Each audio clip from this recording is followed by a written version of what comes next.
Hi everybody. In this tutorial I will show you how to install Android Studio in our computer.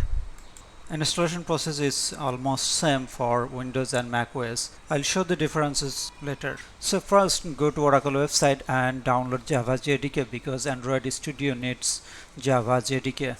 So go to oracle.com and find Java JDK site.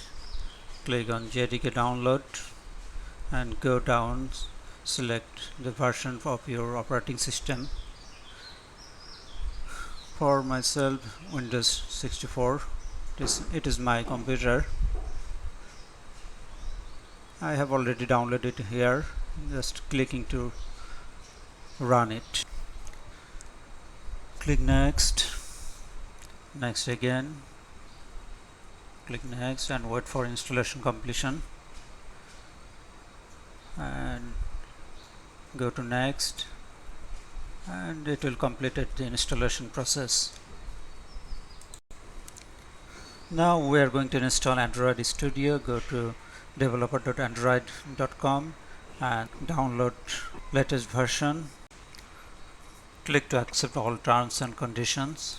I have already downloaded this software, so I'm clicking it to run. Click next, check everything, and go to next, and it will require 4.3 GB free space. Make sure of it and wait for installation completion. It will take some time according to your computer hardware.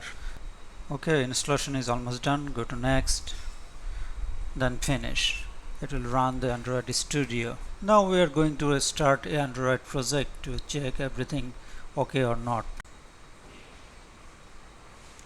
Click next and then next again. Select empty project. If you see from like this, that means everything is okay. Bye for today. See you in next video.